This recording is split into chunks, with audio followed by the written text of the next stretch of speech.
ओम गुरुर्ब्रह्मा गुरुर्विष्णु गुरुर्देवो महेश्वरा गुरु साक्षात् परब्रह्म तस्मै श्री गुरुवे नमः। अखंड मंडलाकारं व्याप्तं येन चराचरं तत्पदं दर्शितं येन तस्मै श्री गुरुवे नमः। नमस्कार, स्वागत है आपका आचार्य वाणी में। मैं आचार्य डॉक्टर विक्रमादित्य आपके साथ हूँ और आज का विषय हमारा है कि मकर राशि वालों के लिए ग्रहों का योग जो मई के पहले हफ्ते में ग्रहों का परिवर्तन हो रहा है उसका किस प्रकार से प्रभाव उत्पन्न होंगे आपकी राशि के अनुसार से। मकर राशि वालों, जैसा कि आप सब जानते हैं, आपकी राशि के अनुसार से 7.5 आपके अंतिम चरणों में चल रही है। बृहस्पति महाराज ने जो परिवर्तन होकर एक नई उम्मीद जगाई है आपकी राशि के अनुसार से, भाग्योदय होने के योग बनाते दिखाई दे रहे हैं। ये मई में ही होने जा रहा है। मई के पहले हफ्ते में ही, पहले भाग में ही विशेष तौर पर बृहस्पति का ये परिवर्तन आपके लिए भाग्योदय की सूचना लाने की योग बना सकता है, नई उम्मीद जगा सकता है जो पिछले 1 वर्ष में बृहस्पति ने नहीं किया। मैं कहूँगा पिछले 12 वर्षों में नहीं किया। जी हाँ, वो एक नई उम्मीद, नए रास्ते को उम्मीद लेकर बृहस्पति का ये योग बन रहा है आपके लिए। तो आपको बहुत बढ़िया से इस समय को यूटिलाइज करने का प्रयास करना चाहिए। इस बृहस्पति मई के पहले भाग में बृहस्पति नई उम्मीद जगाएंगे भी और लेकिन उसके बाद सो भी जाएंगे। जी हाँ, सो भी जाएंगे, लेकिन इसको समझें कि इन 7-8 दिनों में ये विशेष तौर पे एक नया अनुभव आपको दे के जाएंगे कि आने वाले 1 वर्ष में बृहस्पति आपके साथ क्या करने वाले हैं। आज तो जाए, चिंता मत कीजिएगा, उसका भी उपाय हम आपको बताएंगे। कल से वीडियो भी बना रहे हैं जो हम आपको बृहस्पति की पूरी जानकारी देगा कि क्या स्थिति उत्पन्न होगी, कैसे आप उसको लाभ ले सकते हैं, कष्टों को दूर कर सकते हैं। तो इन सब स्थितियों को समझने का आप कार्य आरंभ कर सकते हैं सिलसिलेवार तरीके से। हम बता रहे हैं 1 मई के दिन ग्रहों का योग क्या कहता है। वैशाख का महीना चल रहा है, कृष्ण पक्ष विद्यमान है, सप्तमी तिथि का उस दिन योग है, बुधवार का अवसर है और चंद्रमा आपके लग्न में ही, लग्न राशि में ही चल रहा है। यहाँ एक बात अवगत कर लें आप लोग कि आपकी राशि चाहे मकर है या लग्न मकर है, दोनों तरह से आपका प्रेडिक्शन दे सकते हैं। यदि नाम राशि भी मकर है तब भी इस प्रेडिक्शन को आप अनुभव कर सकते हैं। बहुत बढ़िया तरीके से आपके जीवन में जो घटनाएं घटेंगी उसको समझ सकते हैं। तो 1 मई पे बृहस्पति का ये परिवर्तन जो आपकी राशि के अनुसार से पंचम भाव में होने जा रहा है, ये आपके लिए कल्याणकारी रहता दिखाई दे रहा है, लाभ के योग बना रहा है। दोपहर को 12:35 पर यह परिवर्तन का योग बनेगा। ये आपके लिए शुभ है, अच्छा आगे बढ़ने की स्थिति को उत्पन्न करने के योग देगा। सुंदर तरीके से लाभ के योग, धन लाभ के योग प्रशस्त करता दिखाई दे रहा है, नई उम्मीद जगाता दिखाई दे रहा है। ऐसे में बस एक बात का ध्यान रखिएगा, नए कार्यों को आरंभ करने के लिए दिन अच्छा नहीं, क्योंकि इस दिन विशेष तौर पे अष्टमी क्षय है। तो इस बात का ध्यान रखते हुए कार्य करना आपके लिए अच्छा है। वैसे भी बुधवार के दिन विशेष तौर पे अभिजीत मुहूर्त भी नहीं होता है, तो नए कार्यों को स्टार्ट करने से आज के दिन आपको बचना चाहिए। 2 मई का अवसर, बृहस्पतिवार का अवसर, 9वीं तिथि है, कुंभ राशि में चंद्रमा का प्रवेश होगा करीब 2:29 पर दोपहर के समय। इसी दिन प्लूटो ग्रह भी वक्री स्थिति में जाएगा जो आपके लग्न में ही चल रहा है। ये थोड़ी सी एंजाइटी अननेसेसरी के मामलों में बढ़ा सकता है। प्लूटो एक बहुत विशेष तौर पर विचित्र ग्रह माना जाता है, नवीन ग्रह माना जाता है और ऐसे में इसका मार्गीय और वक्री होना महत्वपूर्ण प्रभाव उत्पन्न करता है। ऐसे में आपको ध्यान रखना चाहिए। बृहस्पति भी महाराज विशेष तौर पर परिवर्तन के योग दे रहे हैं, नए रास्ते जगाते दिखाई दे रहे हैं। जो शेयर मार्केट में काम करने वाले लोग हैं उनको बड़ा सावधानी के साथ काम करना चाहिए, क्योंकि बृहस्पति का जो ये परिवर्तन हुआ है ये केवल 7-8 दिन के लिए ही परिवर्तन है। उसके बाद बृहस्पति अस्त हो जाएंगे। तो बहुत लंबे समय तक जो 15-20 दिनों में स्थिति जो उत्पन्न होनी उसमें ध्यान करते हुए कार्य करें, क्योंकि बृहस्पति के अस्त होने से वो एकदम जो स्पार्क प्रोड्यूस हुआ है, नई उम्मीद जागी है, वो बिल्कुल उसके बाद बंद हो सकती है। तो आपको थोड़ा सावधान होकर काम करने की ज़रूरत है। माँ चंडिका नवमी है, माँ भगवती की उपासना करें। ओम ऐं ह्रीं क्लीं चामुंडायै विच्चे नमः, इस मंत्र का जप करें। भगवती कृपा से सही बुद्धि सही समय पर कार्य करने का योग बनाएगी। 3 मई का अवसर, शुक्रवार का दिन, दशमी तिथि विराजमान है और ग्रहों का योग आपकी राशि के अनुसार समझे तो नई शक्ति का संचार करने के योग देगा। चंद्रमा शनि के साथ अंतःकरण और मन एक होकर आपके द्वितीय भाव में उपस्थित हैं। माता पिता का आशीर्वाद लेकर सुंदर नया कार्य जो भी आरंभ करेंगे वो आपके लिए अच्छा रहेगा। लेकिन ध्यान रखिएगा, दोपहर को 12:38 पर भद्रा आरंभ हो जाएगी, उसके बाद नए प्रोजेक्ट्स में हाथ मत डालिएगा। ग्रहों का योग दिखाता है कि ऐसे में आपके ग्रहों की स्थिति, शुक्र महाराज कम चल रहे हैं, कमज़ोर शुक्र महाराज चल रहे हैं। अस्त जो विशेष तौर पर सूर्य के साथ विराजमान होकर आपकी राशि के अनुसार से चतुर्थ भाव में विराजमान है। तो ऐसे में शुक्र को थोड़ी ताकत देने का प्रयास करना चाहिए। गौ पूजन करें, गाय को घास, जो ज्वार इत्यादि जो लगी हो, मक्का इत्यादि, घास इत्यादि अपने हाथ से खिला के आएँ। देखिए माँ के आशीर्वाद से कष्ट दूर होने के योग बनेंगे। 4 तारीख की स्थिति, 4 मई को विशेष तौर पर शनिवार है, एकादशी और शनिवार का योग बन रहा है। शनि महाराज की 7.5 आप पर चल रही है। तो मैं ऐसे में आपको एक बहुत सुंदर उपाय बताने का प्रयास करते हैं। देव योग से बृहस्पति, शनिवार और साथ साथ एकादशी का योग बन गया है। पीपल की पूजन तो आप कई लोग बाद में सुना होगा, लेकिन उसका एक कारण और भी समझ लीजिए। पीपल के पेड़ में भगवान विष्णु विराजते हैं। अश्वत्थ कहा जाता है, अश्वत्थमेनम सुविरूढ़ मूल, जो कहा मंत्र आया ना कि गीता के अंदर के जो वनौषधि में पीपल को भगवान ने स्वयं कहा है, और उसी में महालक्ष्मी का वास भी होता है। रविवार के दिन अलक्ष्मी के रूप में महालक्ष्मी का वास होता है, भगवान विष्णु सदा उसमें विराजते हैं। तो शनिवार के दिन शनि के को प्रसन्न करने के लिए पीपल की प्रदक्षिणा करें, जल चढ़ाएं, और तिल का दीपक जलाने से शनि की साढ़े का प्रभाव भी कम हो सकता है। उस वक्त एक मंत्र का उच्चारण करना चाहिए, ओम पिप्पलादाय नमः। ये मंत्र का उच्चारण कर लेने से कई प्रकार के कष्टों को दूर करने का योग बनेगा। इस बात का ध्यान रखते हुए कार्य कीजिएगा। वैसे ग्रहों की स्थिति आपके अनुकूल है, धन लाभ के योग होते दिखाई दे रहे हैं, कोई लोन वाले काम पूरे करने के योग बनते दिखाई देंगे, यानी उस क्षेत्र में आगे बढ़ने के योग बन सकते हैं। 5 मई रविवार का अवसर, और ये रविवार बेहद खास है। देखिए, आपकी राशि के स्वामी जो विशेष तौर पर बात करें शनि महाराज हैं, और उनके पिता जो सूर्य हैं इस वक्त चतुर्थ भाव में चल रहे हैं। चतुर्थ भाव में शुक्र को उन्होंने अस्त कर दिया है, और चतुर्थ भाव सुख का भाव है, वहाँ उच्च के होकर सूर्य विराजमान है। कीर्ति वाले भाव को देखते हैं, यानी यश वाले भाव दशम भाव को देखते हैं। सूर्य की दृष्टि वहाँ पर जो पड़ रही है दशम भाव पर, वहाँ के स्वामी शुक्र महाराज अस्त हुए बैठे हैं। ऐसे में कीर्ति में कुछ कमी लाने के योग बनते दिखाई देंगे। तो ऐसे में दिव्य योग से एक सुंदर उपाय बना है, जो 15 दिन पहले भी बना था, और पुनः आपकी राशि को देखते हुए भगवान ने सुंदर कार्य उपस्थित किया है। देव योग से योग बना है। रविवार के दिन विशेष तौर पर प्रदोष का योग बन गया है। रवि प्रदोष जो होता है वो कीर्ति की वृद्धि करने वाला योग माना जाता है। सूर्य ने शुक्र को कर दिया अस्त, जो आपके कीर्ति के स्वामी दशम भाव के स्वामी हैं, यश के स्वामी हैं, वो अस्त कर दिए हैं। तो ऐसे में एक उपाय कर लीजिए, शाम के समय दूध के द्वारा भगवान शंकर का अभिषेक सूर्य अस्त होने के बाद 40 मिनट तक का ये योग रहेगा। ये करिए और देखिएगा शुक्र का अस्त होने का प्रभाव जो है उससे आप बचेंगे, और कीर्ति के योग बहुत सुंदर तरीके से बनेंगे। ये ध्यान रखते हुए कार्य करना आपके लिए अच्छा रहेगा। विशेष तौर पर समझ लीजिए, ये जो ग्रहों का योग है, योग 6 मई का क्या बन रहा है आपके लिए। 6 मई को सोमवार का अवसर, त्रयोदशी तिथि, और चंद्रमा परिवर्तन करके योग बनाएंगे, और ये विशेष तौर पर मेष राशि में जाएंगे शाम के समय। ये मेष राशि में जाना चंद्रमा का विशेष तौर पर आपके लिए अच्छा योग बनता दिखाई दे रहा है। शुक्र के साथ चंद्रमा शाम के समय लाभ के योग प्रशस्त कर सकते हैं, लेकिन अभी नई संपर्क बनने का समय है। नए लोगों से संपर्क में इजाफा होने का योग दिखाई देता है पराक्रम के द्वारा। नए जहाँ भी कहीं सोशल लेवल पे जाने का आपको योग बन रहा है, अवश्य जाने का प्रयास कीजिएगा। मन में कहीं ना कहीं ऐसे भाव हो सकते हैं कि थोड़ा आराम कर लेते हैं, थोड़ा सा जो मंगल है इस वक्त थोड़ा सा आलस प्रवृत्ति करने के योग बना रहे हैं, तो ऐसा ना करें। नए संपर्कों से लाभ होने के आने वाले समय में योग बनेंगे। तो ऐसे में सुबह सुबह चावल का ध्यान करके आगे बढ़ने का प्रयास कीजिए। सर्वार्थ सिद्धि योग का योग बनता दिखाई दे रहा है। ग्रह योग के दृष्टिकोण से जो आधे दिन विराजमान रहेगा, करीब करीब 2:40 के बाद भद्रा का योग रहेगा, तो उस समय नए कार्य करने से बचना चाहिए। 7 मई का अवसर, मंगलवार का योग, चतुर्दशी का योग, सर्वार्थ सिद्धि योग का योग, और ये ग्रहों का योग आपके लिए कई मार्गों में नई सूचना उपस्थित करने के योग देगा। लाभ के योग बनते दिखाई दे रहे हैं। तो ऐसे में आपको विशेष तौर पर हनुमान जी का स्तवन करना चाहिए। मंगल महाराज विशेष तौर पर मेष राशि में प्रवेश कर थोड़ी मेष मंगल के साथ जो योग आगे निकल के योग बना रहे हैं, शुक्र और सूर्य के साथ स्थित है।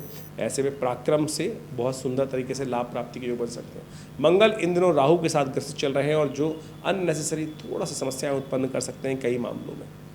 और शनि और विशेष तौर पर सूर्य के बीच में भी फंसे हुए हैं मंगल। तो ऐसे में आपको विशेष तौर पर ध्यान रखने का प्रयास करना चाहिए। हनुमान चालीसा का पाठ करें, मंगलवार का अवसर है, सुंदरकांड का पाठ करें। हमने भी विवेकानंद योगाश्रम में इस दिन सुंदरकांड का सुंदर कार्य पाठ रखा है। उस दिन सवामनी का भोग लगेगा, और साथ साथ हनुमान जी को चोला चढ़ेगा। तो आप सुंदर तरीके से अवश्य हनुमान जी का स्तवन कर सकते हैं, और चाहें तो हमारे आश्रम में होने वाले इस कार्यक्रम में भी सम्मिलित हो सकते हैं। अपने नाम से सुंदरकांड का पाठ करा सकते हैं। कहीं ना कहीं ग्रहों को परिवर्तन करने में आपको लाभ प्राप्ति के योग स्वयं दिखेंगे। बात कर लेते हैं 8 मई की। 8 मई का दिवस बहुत विशेष है। अभी बृहस्पति जो परिवर्तित हुए थे उस दिन होने जा रहे हैं सुबह 5:10 पर बृहस्पति का ये परिवर्तन विशेष तौर पर आपकी राशि के अनुसार समझें कि एक उम्मीद जगाकर ग्रह जो है कमज़ोर पड़ जाएगा। ऐसे में बृहस्पति की कुछ खास उपाय लगातार करने का प्रयास कीजिएगा। नहीं तो क्या होता है, कई बार बृहस्पति जहाँ बैठे थे वहाँ से हटकर आगे भाग्य को देखने के योग बना रहे हैं, लेकिन फिर एकदम जब भाग्य का साथ छूट जाता है तो कई बार आदमी थोड़ा सा हवा में अधर में लटक जाता है। केसर का तिलक करें, केसर का नित्य प्रति सेवन करें, गुरुजन का सहारा लें। ऐसे में ध्यान रखते हुए बृहस्पति के मंत्र का जप करें। ये सब बहुत जरूरी उपाय हैं।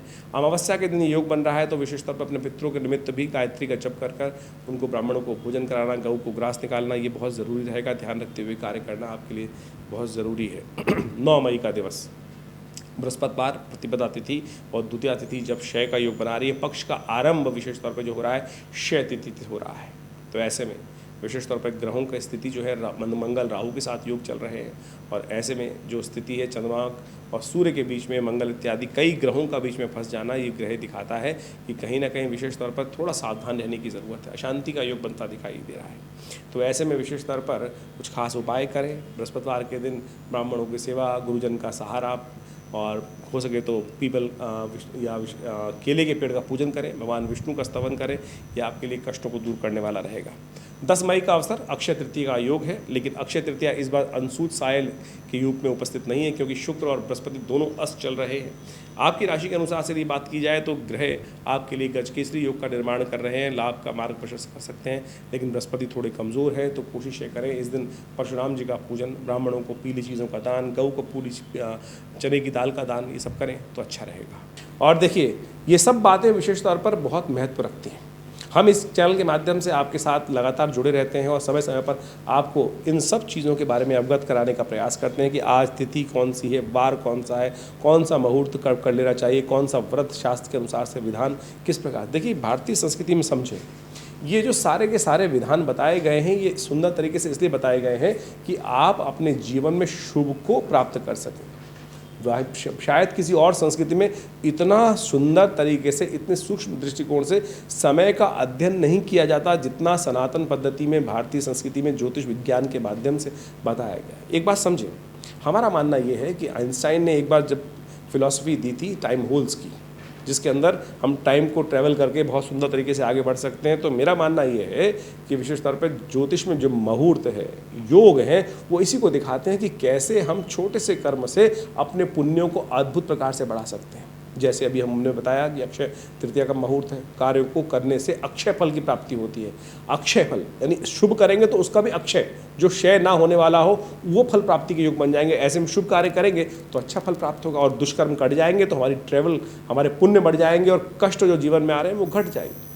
तो इन सब सिद्धांतों को हमें समझने का प्रयास करना चाहिए और सुंदर तरीके से अपने जीवन में लाभ लेने का प्रयास करना चाहिए। हमने विवेकानंद योगाश्रम, जो हमारे पिता आचार्य श्री केशव देव जी महाराज ने इस्टेब्लिश किया, और यहाँ भारत की विभिन्न पद्धतियों पे हम कार्य करते हैं। यज्ञ विज्ञान, मंत्र विज्ञान, आयुर्वेद, योग, प्राकृतिक चिकित्सा और बहुत सारे स्वर विज्ञान इत्यादि, मंत्र, कुंडलनी जागरण इत्यादि। और इस सब संबंध में बहुत अच्छे से शोध करके बहुत सारे विज्ञानों के संबंध पुस्तकों का लेखन हुआ, बहुत सारे शास्त्र इत्यादि को हमने अध्ययन करके उनके संविधान को बहुत सुंदर तरीके से, बहुत ईजी लेवल में लोगों के समक्ष उपस्थित करने का प्रयास किया। और हर रविवार को इस सब संबंध में एक हम वर्कशॉप भी लगाते हैं, जो सुबह 8 बजे से लेकर करीब करीब 10 साढ़े 10 बजे तक का एक कार्यक्रम रहता है। उसमें हम यज्ञ भी कराते हैं लोगों से। आप आकर निःशुल्क, कोई फीस नहीं लेते। यज्ञ इत्यादि में करने का कोई हमारे यहाँ विधान ऐसा है कि कोई भी आकर ज्वाइन कर सकता है। पवित्र वस्त्र धारण करके, स्नान इत्यादि करके हर रविवार को आप आएँ, उस यज्ञ में बैठें। यज्ञ भारतीय संस्कृति की अद्भुत कृति है। कहा गया यज्ञो वही श्रेष्ठतम कर्म, और यज्ञ आप स्वयं कर कर भगवान परमात्मा का ध्यान कर सकते। बहुत सारे लोगों को भ्रांति रहती है कि यज्ञ सनातन नहीं, आर्य समाज का है। आर्य समाज कहाँ से निकला? सनातन से तो निकला। कोई फर्क नहीं है, ये तो विचार ऋषियों के, लोगों के विचार है जिन्होंने इसको बाइफिकेशन कर दिया। सब एक ही तो है। और सनातन पद्धति में तो यज्ञ का इतना वर्णन है, यदि यजुर्वेद आप उठा के देखें तो उसमें तो सहस्त्रों लाखों यज्ञों का वर्णन आता है, और सब मूर्ति पूजा को उपासक। हम वास्तविक तौर पर समझें कि मूर्ति पूजा या निराकार ब्रह्म की उपासना कोई अलग थोड़ी है। और मूर्ति पूजा करने से आपके जीवन में एक सरलता आती है, विश्वास जागता है कि हम जिसकी तरफ आराधना करने जा रहे हैं और उससे कैसे जीवन में आगे बढ़ने के सुंदर योग बनेंगे। तो इन सब सिद्धांतों को आप समझते हुए कार्य करें कि वह मूर्ति पूजा वास्तविक तौर पे सनातन पद्धति में जो बनाई गई है, वो मूर्ति की एक सूक्ष्म मूर्ति की नहीं, प्राण प्रतिष्ठित मूर्ति करने की, वहाँ पूजा करने की शास्त्र में वर्णन आज्ञा मिलती है। आप समझें, हम पहले मूर्ति को पूजा करने से पहले उसकी प्राण प्रतिष्ठा करते हैं और उसके बाद उनका पूजन करते हैं, भगवान का श्री विग्रह शक्ति का उसके संचार करने के उपरांत उनकी यथाविधि भगवान को ही मानकर, साक्षात परमात्मा को मानकर, परमात्मा के अंश रूप में, उनकी साक्षात स्वरूप में उनकी आराधना करने का शास्त्र में वर्णन किया गया है। और जैसे ही कभी बाई चांस भगवान न करे मूर्ति खंडित हो जाती है, तो उस मूर्ति को हम प्रवाहित कर देते हैं। तब उसके बाद में पूजने की युग नहीं रहती। तो हम ये सोचें कि हम कहीं ना कहीं भ्रांति में फंस जाते हैं कि मूर्ति पूजक किसी रूप में, वो वास्तविक तौर पर परमात्मा की अंश, परमात्मा को एक स्वरूप देकर एकेश्वरवाद का प्रतीक साक्षात हमारे संस्कृति में जो विधान बताया गया उसको ही प्रतीक माना जाता है। और ये आपके ग्रहों के दोषों को ठीक करने में जो ज्योतिष ने बहुत सुंदर तरीके से अध्यात्म के साथ इन सब मुहूर्तों को उपयोग करते हुए इन पूजा पद्धति कर्मकांड के सिद्धांतों को विकास किया है, विकसित किया है, ये बड़े अद्भुत हैं, वैज्ञानिक हैं। जैसा हमने कहा कि इस मुहूर्त जो होते हैं ना, एक छोटा सा कर्म कर कर जो हम जीवन में कष्ट भोगते हैं, किस लिए भोगते हैं? क्योंकि हमारे द्वारा किए गए पता नहीं पुनर्जन्म में किस जन्म में कोई कष्ट, कोई अपराध किया गया, कोई दुष्कर्म किया गया, उसी का तो भोग हमारे जीवन में प्राप्त होता है। कोई शुभ करेंगे तो शुभ भोग प्राप्त होगा, अशुभ कर्म हुआ तो अशुभ भोग प्राप्त होता है। अब उस भोग को हम शुभ कर्म कर कर, अशुभ भोग को शुभ कर्म कर कर निस्तेज भी कर सकते हैं। और इसीलिए ये मुहूर्तों का वर्णन शास्त्र में होता है। यज्ञ इत्यादि कर्म जो है वो आपके जीवन में अद्भुत हैं, उन सब का लाभ हमें लेने का प्रयास करना चाहिए। हमने अद्भुत देखा, जीवन में कष्ट चल रहे हैं, किसी के मुकदमे चल रहे हैं, किसी के कष्ट चल रहे हैं, शत्रु परेशान कर रहे हैं, और ऐसे में जब अनेक प्रकार के यज्ञ जो शास्त्र में वर्णित है उनका सानिध्य लिया जाता है तो अद्भुत प्रकार से उसमें सफलता प्राप्त होती है। स्वास्थ्य में महामृत्युंजय मंत्र, मृत संजीवनी मंत्र, रोगान शेषान मंत्र, दुर्गा सप्तशती के जो मंत्र हैं वो अद्भुत कार्य करते हैं। हमने ऐसे कई केसेस देखे जिनके अंदर कई दवाइयाँ काम ही नहीं कर रही थी, और जब महामृत्युंजय इत्यादि का अनुष्ठान करके उनके लिए पूजा पद्धति अनुष्ठानित किए, कार्य किए गए, तो वो अद्भुत प्रकार से वो वही दवाइयाँ औषधियाँ पुनः काम करना शुरू करती। तो आप समझें, आपके सिर्फ कर्मों का खेल है, और इन मंत्रों का सानिध्य लेकर, परमात्मा का सानिध्य लेकर हम अपने भाग्य को, सोए भाग्य को जगा सकते हैं, दुर्भाग्य को सौभाग्य में परिवर्तित कर सकते हैं। ये सिद्धांतिक बात है। तो इन सब विषयों को हम अध्यात्म के साथ जोड़ के कार्य करने का प्रयास करें। आज कई लोगों ने ज्योतिष को अपने इस प्रकार से बना दिया है कि धर्म शून्य बना दी, और केवल नग पहनाकर या कुछ और कर कर या केवल टोटके कर कर उस शास्त्र को विशेष तौर पे ऐसा बना दिया है कि वास्तविक तौर पे अध्यात्म से बिल्कुल अलग दिखाने का प्रयास किया है। एक कई तो ऐड ऐसे में हमने पढ़े, बचपन से हम देखते आए हैं, कई लोग ऐसे लिखते हैं नो मंत्र नो यंत्र नो विशेष तौर पे। अरे क्या करना चाह रहे हो भाई? ज्योतिष को वास्तविक तौर पे एक चीज़ होती है रेमेडी, एक होती है डायग्नोज। अब डायग्नोज आपने कर लिया ज्योतिष की गणनाओं को समझकर ये समस्या है, निदान कैसे करोगे? निदान तो अध्यात्म से ही आएगा, निदान तो उपाय से ही आएगा। उपाय जो है मंत्र विज्ञान के भी हैं, रेमेडी जो आस्पेक्ट है। ऐसे डायग्नोज का फ़ायदा ही क्या है कि जिसमें रेमेडी ना हो, तो ज्योतिष विज्ञान को हमें समझना है सही रूप से। और ऐसे में हमने बहुत सारे अद्भुत कार्यों के द्वारा, मुद्रा विज्ञान के द्वारा, मंत्र विज्ञान के द्वारा, यज्ञ विज्ञान के द्वारा इन उपायों को करके देखा, अद्भुत लाभ प्राप्त होता है। जैसे अब बृहस्पति अस्त चल रहा है, ऐसे में बृहस्पति को शक्ति कैसे प्रकार से प्राप्त होगी? कोई कहेगा नग पहन लो, कोई कह रहा है कोई और उपाय कर लो। तो हमने एक आपको इस चैनल के माध्यम से हम आपको एक बहुत सुंदर बताते हैं, ज्ञान मुद्रा। ये बृहस्पति की उंगली है, और कहा जाता है कि बृहस्पति की उंगली, इस ज्ञान मुद्रा का अभ्यास करने से बृहस्पति की शक्ति को अद्भुत रूप से पॉजिटिव वे में आप उपयोग कर सकते हो। बृहस्पति जब ज्ञान, बृहस्पति देवता है ज्ञान का, ज्ञान अस्त हो रहा है तो ये ज्ञान मुद्रा है। भगवान कृष्ण ने गीता का उपदेश इसी मुद्रा में दिया, प्रपन्न पारिजाताय तोत्र वेत्रे पाणय ज्ञान मुद्राय कृष्णाय गीतामृत। अब ज्ञान मुद्रा की कैसे जाए? तो गायत्री के अंदर कहा गया सुरभिर ज्ञान वैराग्यम योनिश्च, जहाँ का जो गायत्री के अंदर जो मुद्राओं का वर्णन किया गया है, 24 मुद्राएं गायत्री जब से पूर्व, 8 मुद्राएं गायत्री के जब के अनंतर, वहाँ मंत्र आता है सुरभिर ज्ञान वैराग्यम योनिश शंख पंकजम। ये जो 8 मुद्राएं जो हैं, लिंगम निर्वाणकम च अष्टौ जपान्ते प्रदर्शित, वहाँ ज्ञान मुद्रा का वर्णन बनता है। और ज्ञान मुद्रा कैसे होती है? तर्जनी अंगुष्ठेन स्पर्शेत, तर्जनी को अंगुष्ठ के साथ स्पर्श करने से ज्ञान मुद्रा बन जाती है। तो इन दिनों बृहस्पति चल रहे हैं अस्त, बृहस्पति को ठीक करना चाहते हैं तो जो उपाय बताएं वो तो करें ही करें, लेकिन इसको ज्ञान करने का, ज्ञान मुद्रा का, चलते फिरते उठते बैठते ज्ञान मुद्रा का अभ्यास करने का प्रयास कीजिए। देखिएगा बृहस्पति को शक्ति प्राप्त होगी, और जो विचार, जो बुद्धि सोई है, अस्त है, उसमें नई शक्ति प्राप्त करने का योग बन जाएगा। यानी बाहर कॉस्मिक में वो रेजेस जो है वो थोड़ी नेगेटिव हो रही हैं। यदि ये ज्ञान मुद्रा अभ्यास कर लें तो सुंदर तरीके से बृहस्पति को शक्ति प्राप्त होगी, और साथ साथ आपके जीवन में कष्टों को दूर करने के योग बनेंगे। तो ये वर्णन हमने आपको बताया, और सुंदर तरीके से इसको आप करने का प्रयास कीजिए, आपको देखिए लाभ प्राप्त होगा। इसके अलावा भी बहुत सारी समस्याएं आपके जीवन में यदि चल रही हों, कष्ट कोई प्रश्न मन में आ रहा हो, तो आपके लिए विवेकानंद योगाश्रम बहुत सुंदर तरीके से अध्यात्म के क्षेत्र में कार्य कर रहा है। जमुना पार्क खुरेजी में एक बहुत बड़ा शोध संस्थान बनाया हमारे पिता आचार्य श्री केशव देव जी महाराज ने, और यहाँ नित्य प्रति 8 घंटे यज्ञ होता है, गौशाला है, पूरा योग प्राकृतिक चिकित्सा आयुर्वेद का एक 100 बेड का हॉस्पिटल बनाया गया है। तो आप सादर आमंत्रित हैं यहाँ पर, और आश्रम से जुड़कर बहुत सुंदर तरीके से आप आध्यात्मिक विकास और साथ साथ अपने जीवन में शुभ कार्य करने के लिए, माँ भगवती का सानिध्य प्राप्त करने के लिए, ये बताना मेरे को ज़रूरी समझता हूँ मैं कि यहाँ भगवती का एक सुंदर शिव विग्रह विराजमान है जो 1947 में मुल्तान से आया था, और कई वीडियोज़ के माध्यम में हम बताते ही आपको, और उन्हीं के सानिध्य में, उन्हीं की कृपा से, उन्हीं के आशीर्वाद से आज आश्रम पर नित्य 8 घंटे यज्ञ होता है, आध्यात्मिक कार्य किए जाते हैं। आप रविवार वाले यज्ञ में सादर आमंत्रित हैं, और यदि आपकी कोई निजी समस्या है तो फ़ोन नंबर्स दिए गए हैं, उन पर संपर्क साध कर आप आश्रम के साथ जुड़ सकते हैं।